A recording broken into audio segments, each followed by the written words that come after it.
Welcome to Sychai. This is the final episode of the review for Wonder Woman 1984. Now I'm going to be going over pretty much the whole movie as a whole and what I think about it. Personally, I thought that this movie had many flaws, but was entertaining. So at the base, I would say it was an entertaining, flawed movie. The biggest problem with this movie, with Wonder Woman in particular, is the fact that the first movie was such a highlight of the DC EU, or what they're calling it, the world of DC, whatever they want to call it. The biggest thing was it was a big beacon. It was a great understanding of the character, and it took it serious, but at the same time had a lighthearted nature to it, which made it it was good to see a hero in DC who wanted to be a hero, and that was great about Wonder Woman. And they didn't compromise. This movie just feels like they tried to either make it serious or just tried to make it too comedic, and that was the biggest problem with it. It was the fact that they focused more on the comedy rather than on the genuine storytelling, and that's my biggest problem with it. So that's why I'm rating it so low. But to go over some more just minor details, I feel like the writing was just rushed, and they had so much time to do it, to film this, and they delayed it by a year.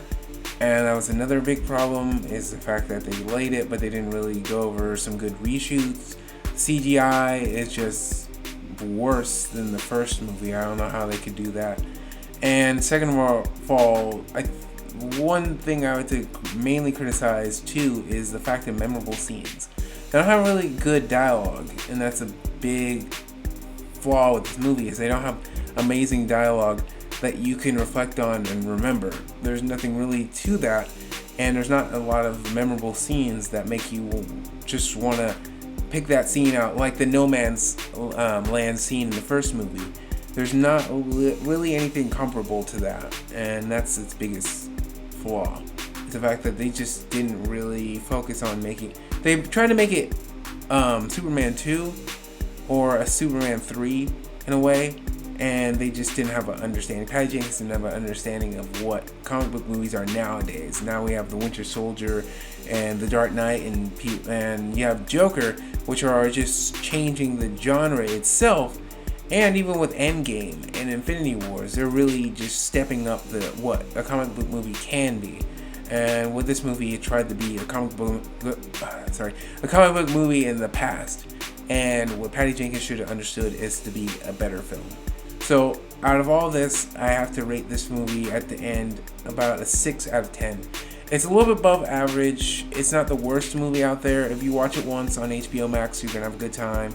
And for those who don't really, I would just say just want to be entertained for a little bit, that's about it.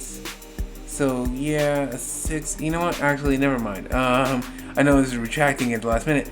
I have to give it a 5. Sorry. I know I just said 6. I have to go back to 5. I'm just gonna go back to 5. I know it's a change, but 5 is because it's even. Like there's good actors in the movie, but there's just not a great script all around. It's not the worst you can ever see.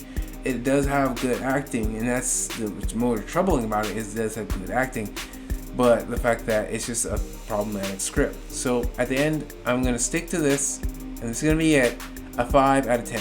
And okay, so that's my score.